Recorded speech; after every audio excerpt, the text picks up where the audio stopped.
So the profession that I had to research was a personal trainer. And what they typically do is work one to one or one on one with clients or a small group of people. They offer group classes so that they are more affordable for their clients and the cost can be split among them. One of the biggest qualities a personal trainer has to have is they have to be able to be flexible and work whenever their client is available.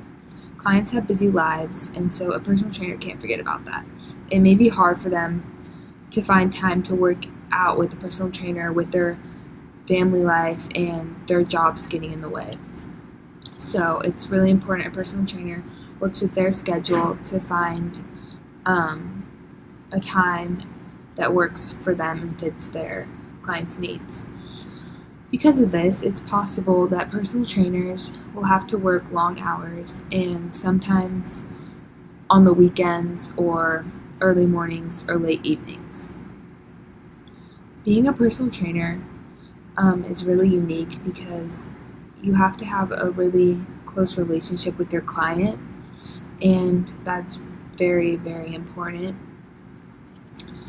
And so, what do personal trainers do exactly? They work with clients on a number of different issues. Some of those include weight management, chronic disease management, general fitness, and sports conditioning. In order to give the best training for their individual, personal trainers need to be fully aware of their client's medical history and what they are looking to get out of their training program. Again, this is why it's really crucial for personal trainers to have a really strong relationship with their clients. They want their clients to be able to trust them and to listen to the advice that they're willing to give. If there's not a good relationship, clients won't want to listen to their personal trainer and they won't trust in them.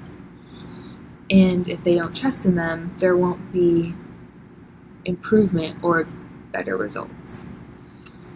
So, also, it's really important for a personal trainer to have a strong relationship with their clients so that they're able to design an individualized program with their client.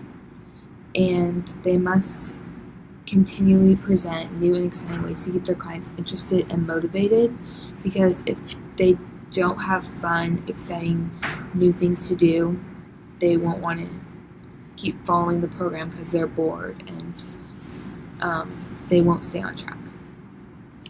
What skills are needed to be a successful personal trainer? Well, a personal trainer needs a variety of skills, and they range from being a good communicator to just having basic health knowledge. So, like I said, they should be good communicators or counselors so that, once again, their clients can address their concerns to them, they can be honest with them, they trust in them, and so the clients and the personal trainer can work together, which will help the client produce better and more positive results, like I said.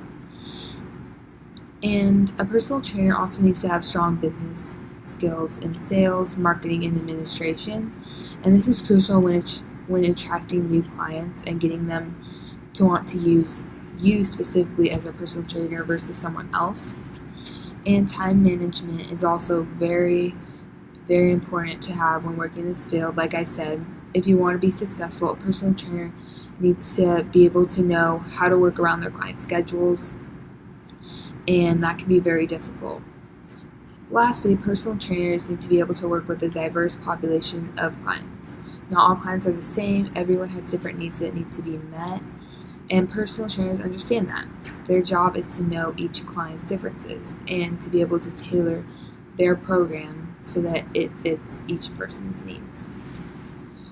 So, what type of schooling do you need in order to pursue this profession? In some facilities, a personal trainer needs to be, or they need to have a college education, but in some other facilities, they don't. So that's where this is kind of tricky and interesting. So it varies depending on where you're working. So they're not required to have a relevant college degree or even certifications in some facilities. However, on the other hand of this spectrum, personal trainers at some facilities are professionals, and they need to have a college degree in their field, as well as be certified by the nationally recognized association. That's very important and crucial to work in those specific facilities. And they also need to have specialized training and many years of experience in that field. It is more common to see trainers who possess a bachelor's degree in kinesiology. However, their education doesn't just stop once they get their degree. They need to continue their education throughout their career and keep up to date on their knowledge in the field. And they can do that by attending conferences, workshops, and just other continuing education programs. So, the article that I researched about personal trainers was really interesting. It wasn't just about personal trainers, it was also about wellness coaching. And to summarize my article, it basically just talked about how personal trainers should consider becoming certified as wellness coaches so that they're able to expand their scope of services. And if personal trainers can develop the skills needed to be a wellness coach, they will more likely do better and produce better results with their clients, and their clients' needs will be met more, and their health-related outcomes will be enhanced because a personal trainer is able to provide more for their client because they have more knowledge. So I thought that was really interesting, and I think that is a pretty good reason that personal trainers should consider studying wellness coaching and getting wellness coaching certified, because that could be really beneficial in their scope of practice. Okay, so lastly, I also did this slide, advice for health and fitness students, and I thought that this was very important. So it's really important that health and fitness students have a broad education across several different scientific, behavioral, and humanities-based areas of study. That's crucial.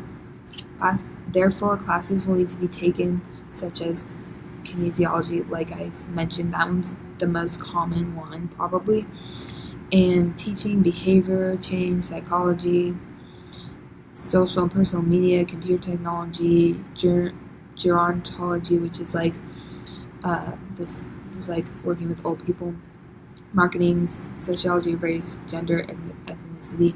Those are all important, and they don't all have to do with health, like computer technology, personal media, but that all has to do with like running your own business, which could be something that people consider in the future. So those are really beneficial skills to have, and they can help you like in the future. It's also important to gain practical experience in counseling clients on a variety of health and fitness topics and people with various ethnic backgrounds as well as ages. I mentioned that before. That's very crucial. You want to be able to communicate well with your client and different ages, because you have to be able to connect with each age, and every age has like differences, and you have to be able to work well with all of them, so you have to learn how to do that. And internships and cooperative education experience are a good way to involve yourself in a health and fitness job setting. So like job shadows, internships, those are really important, so you can see what the job atmosphere is really like before you actually jump right into it, and you can see if you like it, if it's worth pursuing, because you don't want to pursue something and go through all of that and realize that you don't really like it and you like something else. A work study program can keep you up to date on what is happening in the field.